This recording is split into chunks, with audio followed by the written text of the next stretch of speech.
Esta é a série Princípios que o Está Escrito preparou especialmente para você. A teoria da evolução afirma que tudo começou com o Big Bang, que o tempo foi capaz de criar tudo que existe. Será que somos todos frutos do acaso? Ou existe outra alternativa para a origem da vida? Hoje o Está Escrito convida você a pensar e refletir na pergunta: como surgiu a vida?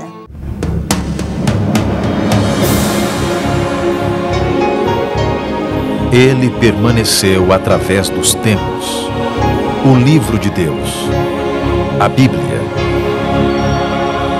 indispensável em nosso mundo complexo. Está escrito, transmitindo esperança ao redor do mundo. Apresentado por Fernando Iglesias. Que ideia você faz de Deus? Você acredita que Deus existe? Vamos ver o que as pessoas estão pensando. Acredito. Porque eu acho que acima de qualquer coisa, entende? Nós temos que ter uma fé em alguma coisa. Acredito sim. Porque eu acho que Deus, que ele criou tudo mesmo, eu acho que ele está presente em todo lugar, com todo mundo. Acredito pelos fundamentos da religião que eu tenho, sou católica. E tenho também uma fonte de fé, eu tenho que saber de onde vem a criação do mundo e para mim é o que mais me convence. Quando eu tinha 4 anos de idade, pelo menos 2 vezes por semana, minha mãe costumava visitar minha avó. Depois do almoço era praxe me colocar para dormir. Eu odiava ter que parar de brincar para ir dormir. Mas de certa forma eu amava dormir no quarto da minha avó. É que na parede, bem na frente da cama, tinha um quadro muito diferente. Por trás dele tinha uma luz vermelha. O quadro retratava 2 criancinhas brincando ali na beira de um despenhadeiro, enquanto um anjo as guardava com 2 asas abertas, bem grandes. A luz só era acesa quando a gente deitava para dormir. Então as janelas eram fechadas, a luz do quarto era apagada, e eu ficava olhando para o quadro, aquela luz vermelha, ela era tão bonita. Quando eu via, eu já estava acordando. Eu nasci num lar cristão. Desde pequeno era levado à igreja. E cresci ouvindo que Deus foi quem criou tudo. E logo que eu comecei a ler, era só abrir a Bíblia e estava escrito no primeiro verso, Gênesis 1, no princípio criou Deus os céus e a terra. Sempre ouvi dizer também que cada um de nós tem um anjo da guarda, igualzinho ao do quadro da minha avó. No meu universo dava a impressão que todos no mundo eram cristãos, ou pelo menos acreditavam em Deus. Foi no ginásio que pela primeira vez na minha vida eu ouvi falar que alguém não acreditasse que Deus criou o mundo. Um professor de história me ensinou uma história da criação muito diferente daquela que eu tinha ouvido a minha mãe contar. Ele falava de evolucionismo, de um tal de Darwin, de homens das cavernas. A princípio eu fiquei maluco, enfurecido. Tentei questioná-lo. Mas como um menino poderia argumentar com um professor? Embora ele nem tentasse me ganhar pela simpatia, ele foi o primeiro a me mostrar que, atrás do meu pequeno mundo, existia todo um universo enorme de pessoas que não acreditavam em Deus da maneira como eu acreditava. Era como se o encanto estivesse começando a querer se quebrar. Sabe, parecido com aquele que as crianças sentem quando descobrem que o Papai Noel não existe. Pela primeira vez eu me perguntei, pode mesmo ser que Deus não exista? Cresci como qualquer outra criança, via televisão, brincava de bola, brigava na rua, gostava de cachorros. E como toda criança, fui aos poucos também sendo bombardeado pela mídia, que começou a pregar o evolucionismo como uma verdade científica. Ao mesmo tempo que outros professores começavam a minar ainda mais a minha fé num Criador. O mais incrível é que, mesmo na juventude, eu continuava indo à igreja, ouvindo sermões e sentindo dentro de mim a mesma necessidade de Deus que eu sempre senti. Era como se eu duvidasse de algo, mas não ousasse perguntar a respeito, com medo até de saber que aquilo fosse verdade. Eu não era o único assim. Ainda hoje, muitos duvidam da existência de Deus e não procuram saber a verdade, porque têm medo. Uns têm medo de procurar a Deus na ciência e não encontrá-lo. Outros têm medo de encontrá-lo. Então um dia aconteceu. Eu tive que tomar uma decisão. Eu estava no colegial e, como sempre fazia, mesmo sem argumentos, eu desafiei a minha professora de história. Como eu desafiei, ela me desafiou de volta e me pediu um trabalho que deveria ser apresentado de forma oral. Um trabalho falando sobre criacionismo, evidências científicas de que existe um Deus criador. Nem a minha professora podia imaginar o quanto aquele trabalho foi importante para mim.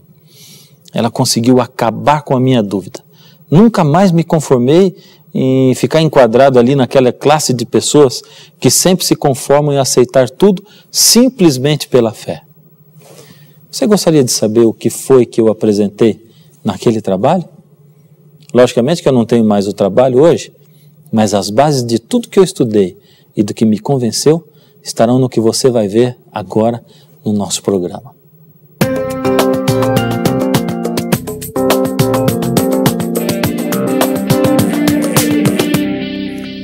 Darwin tentou explicar a origem da vida. Com certeza, a ciência se desenvolveu muito nos últimos anos. Por isso, a primeira coisa que eu fiz foi correr para ler o que os cientistas biólogos tinham a dizer sobre os últimos estudos científicos, sobre o tal Big Bang, a explosão que teria dado início a tudo. Sabe o que eles dizem a respeito de como estão os estudos científicos a respeito da origem da vida? Gostaria de saber o que uma cientista bióloga diz? Doutora Márcia. Bom, a origem da vida é um dos campos mais fracos da teoria da evolução, porque até hoje não existem experimentos, bons experimentos que comprovem a origem da vida, né? Até hoje não se conseguiu nada que chegue nem perto disso. Ano passado completou meio século, 50 anos desse experimento Miller, e algumas publicações, inclusive, como revistas, começaram a mostrar, como essa área de pesquisa da evolução, da origem da vida, está realmente empacada, não se conseguiu quase nada. Pelo contrário, o que se vê hoje em dia, cada vez mais, é que os seres vivos, as células, são muito mais complexos do que se imaginava a princípio. E cada vez fica mais difícil de você explicar a origem desses seres a partir de substâncias inorgânicas no passado. E alguns pesquisadores, então, eles fizeram alguns cálculos para poder saber qual seria a probabilidade de você ter uma proteína dessa sintetizada ao acaso. Ou seja, quanto tempo você demoraria para ter isso.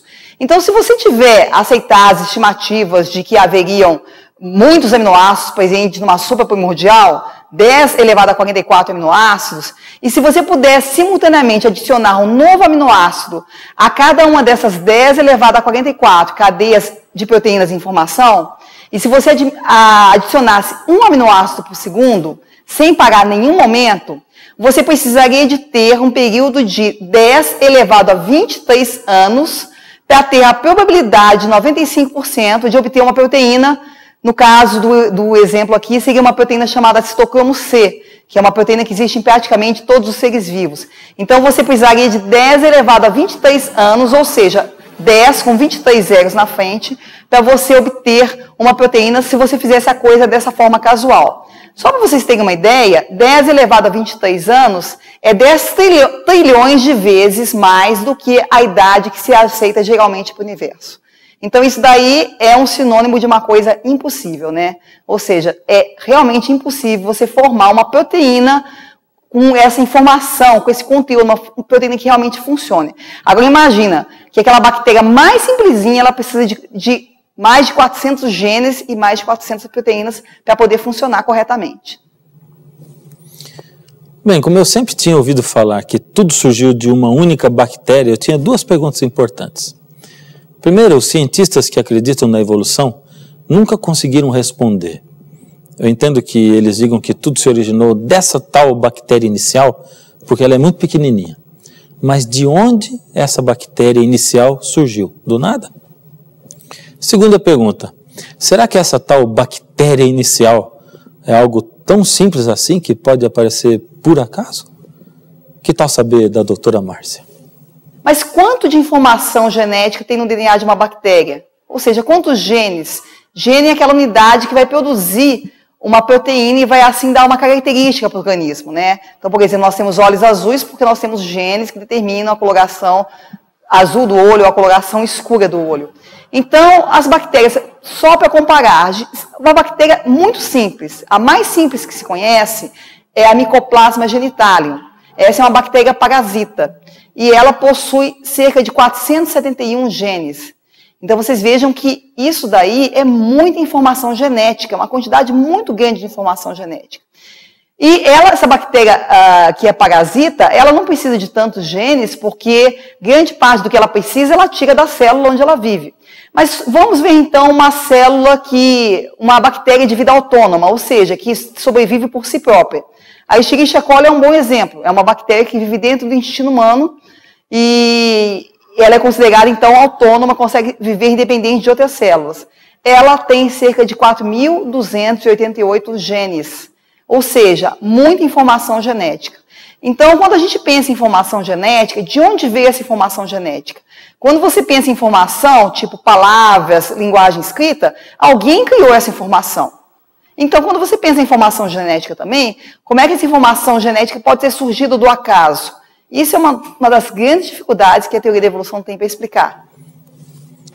É por causa de coisas assim que Einstein fez a seguinte declaração: a ciência sem a religião é manca, e a religião sem a ciência é cega. Mas não era só Einstein que acreditava em Deus. Entre os cientistas, Nicolau Copérnico, Galileu Galilei, Blaise Pascal, Isaac Newton, Louis Pasteur, Wernher von Braun. Mas e os cientistas de hoje, creem em Deus? Embora as pessoas achem que para ser cientista não pode acreditar em Deus, na verdade é ali, meio a meio. Quase a metade dos cientistas acredita em Deus. Recentemente foi divulgado o resultado de 2 pesquisas feitas com cientistas a respeito das suas crenças religiosas. A primeira foi realizada em 1916. 40% dos cientistas avaliados disseram acreditar em Deus. 45%, só 5 a mais, disseram não acreditar em Deus. 15% não responderam.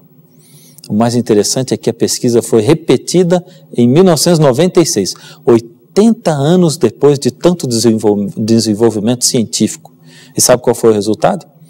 40% dos cientistas disseram acreditar em Deus, 45% disseram não acreditar em Deus e 15% não responderam.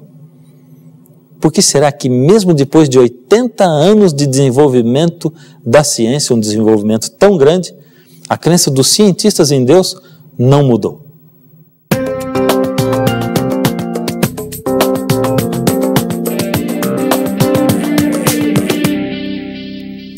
É lógico que é porque existem evidências científicas da existência do Criador. Na minha adolescência eu vivia olhando assim para os carros e pensando, bom, eu nunca acreditaria se alguém me dissesse que um carro poderia surgir de uma explosão cósmica. E eu ia acreditar menos ainda se dissessem que depois da explosão a chave estava lá no contato, alguém virou e ele funcionou. Aí então eu pensava de novo, com certeza o corpo humano é muito mais complicado do que um carro. Como está escrito aqui em Salmos 139:14, Salmos 139:14, graças te dou, pois de um modo assombrosamente maravilhoso me formaste. Mal sabia eu o quanto o corpo humano é muito mais complicado do que um carro. Mas Deus queria mostrar a todos que Ele é o Criador. Por isso deixou a ciência como prova de tudo. Que tal conhecer ao menos algumas partes do corpo? E que tal começar pelo olho? Por essa ilustração maravilhosa, científica, que nós preparamos para você. Olha ao seu redor. O que você vê? Quando você olha ao seu redor, facilmente você pode ver todos os objetos, de perto, de longe, todas as suas cores, formatos, tamanhos. Você sabia que para essa visão acontecer, precisam acontecer um monte de reações e interações complicadas em seu corpo? O olho humano tem um mecanismo completamente automático e que funciona perfeitamente. Ele é feito da combinação de 40 partes diferentes. Cada uma delas executa uma parte importantíssima para que você consiga enxergar. Qualquer defeito em uma dessas 40 partes, isso tornaria impossível a sua visão. A camada transparente na frente do olho é a córnea. Logo atrás está a íris. É a íris quem dá a cor dos olhos. A íris também consegue ajustar o seu tamanho automaticamente de acordo com a intensidade da luz que ela recebe. É que existem vários músculos ligados à íris. A coisa funciona assim. Se estamos num lugar escuro, por exemplo, a íris dilata, aumenta de tamanho, para receber o máximo de luz possível. Quando a intensidade da luz aumenta, aí ela se contrai, diminui automaticamente de tamanho, para diminuir também a quantidade de luz que entra no olho. Agora repare como funciona esse ajuste automático da íris. No momento em que a luz entra no olho, um impulso nervoso é transmitido ao cérebro, informando a presença e a intensidade da luz. O cérebro imediatamente manda de volta um sinal e dá a ordem para que os músculos se contraiam mais ou menos. Vamos supor que estamos olhando uma fruteira de cristal cheia de frutas.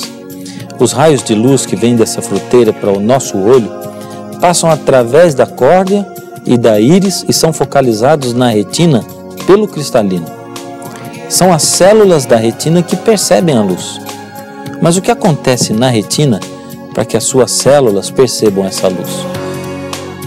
Quando as partículas de luz atingem as células na retina, elas produzem um efeito em cascata, como se fosse uma fila de pedras de dominó bem arrumadas uma do lado da outra.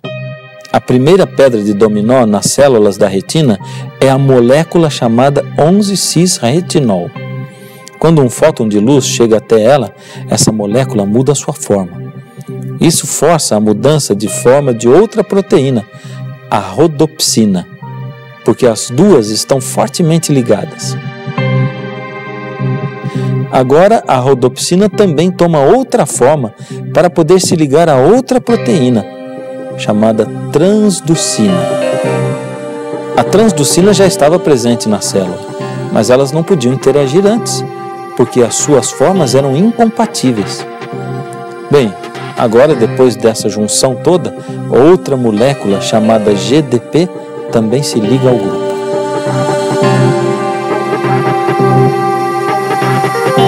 Agora, as duas proteínas, rodopsina e transducina, além da molécula química chamada GDP, estão unidas. Complicado? Só que o processo da visão está só começando. Agora esse composto chamado GDP tem um formato apropriado para se ligar a outra proteína chamada fosfodiesterase.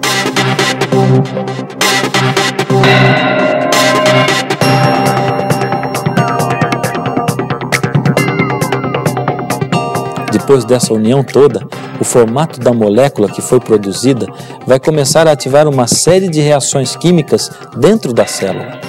Esse mecanismo muda toda a concentração de íons sódio na célula e produz energia elétrica.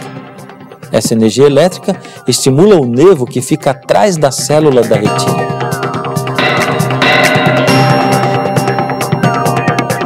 E assim a imagem que no início chegou ao seu olho em forma de luz acaba se transformando em sinal elétrico. Esse sinal contém a informação visual sobre os objetos observados. E agora, o que acontece com esses sinais elétricos? Bem, para que a visão funcione, os sinais elétricos têm que ser transmitidos para o cérebro, lá no centro da visão. Só que as células nervosas não estão conectadas umas às outras. Existe um pequeno espaço entre os seus pontos de contato. Como então os estímulos elétricos continuam o seu caminho? A esta altura acontece outro conjunto de operações complicadas. A energia elétrica é transformada em energia química e ela faz isto sem nenhuma perda de informação do que está sendo transportado. Dessa forma, a informação é transmitida de um nervo para o próximo, tudo através de neurotransmissores que ficam nas células nervosas.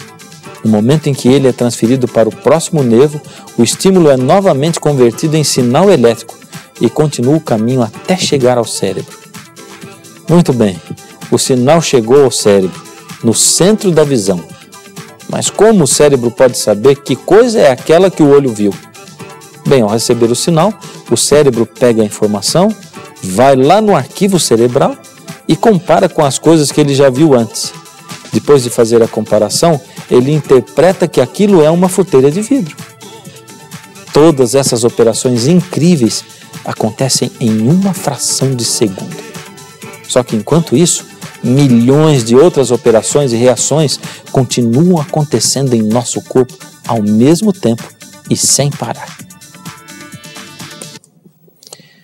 Agora leve em consideração de que no tempo de Darwin, a ciência era iniciante e ele não sabia nada disso.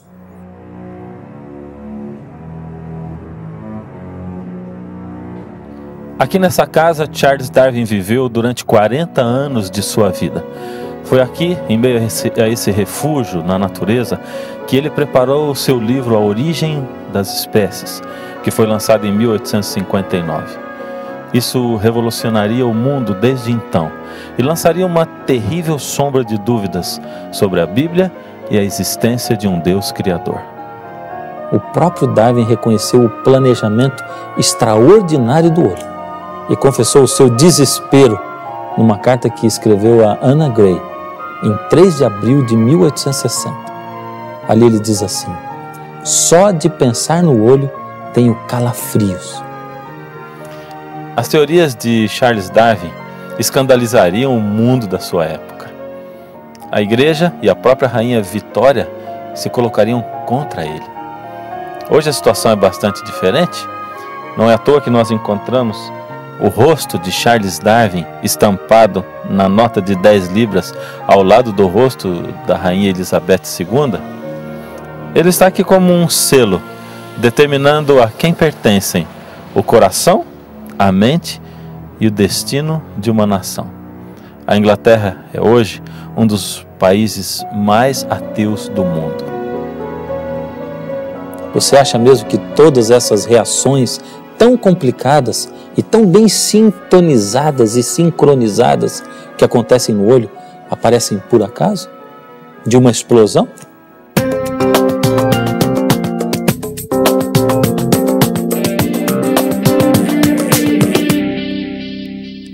Todas essas perguntas, indagações sobre o evolucionismo, evidências do criacionismo, deixaram a minha professora de ciências sem resposta. Mas teve alguma coisa que fez com que ela ficasse muda. É que até agora nós falamos de biologia, de corpo humano, visão. Mas pense bem, nós não somos só corpo, só matéria. Existe algo mais dentro de nós. Nós pensamos, raciocinamos, temos capacidade de transcender, de pensar em Deus. Bom, se o homem tivesse sido formado de uma simples explosão, então depois que o corpo do homem foi formado, da onde apareceu essa consciência? Você não é fruto do acaso, você é a realização do sonho do grande Criador. Cada vez que nós nos olhamos uns para os outros, cada vez que eu olho você, eu me lembro que você é fruto do amor de Deus. Deus planejou criar você. Isso é muito importante, porque nós, você e eu, valemos o sangue de Cristo. Isso nos torna a cara do Pai. Quem é o seu Pai? Meu Pai é o Senhor Deus. Ele é o seu Pai também. E por isso todos nós nos tornamos irmãos a partir desse amor maravilhoso do Pai que nos une a todos.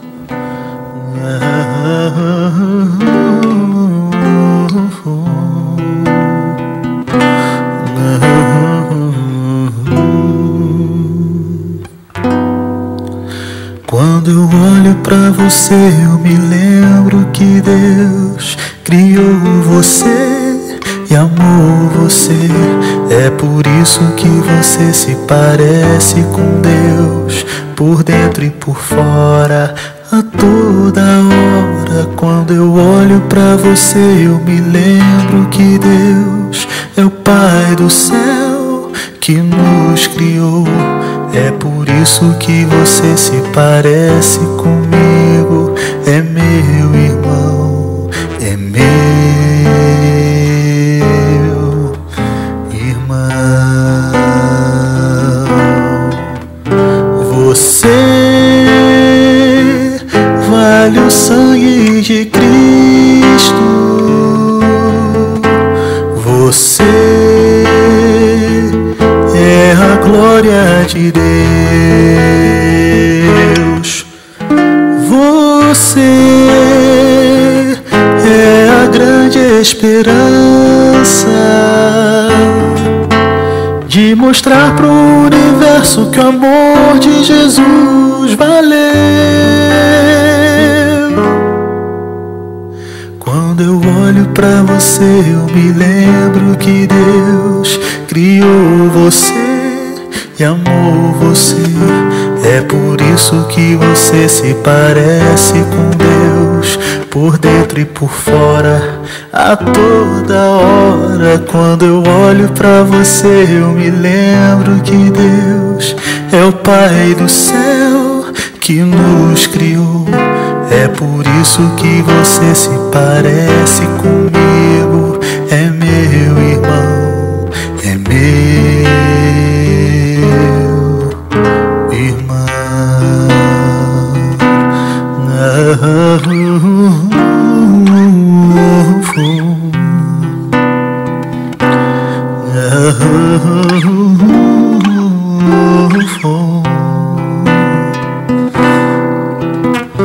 É por isso que você se parece comigo.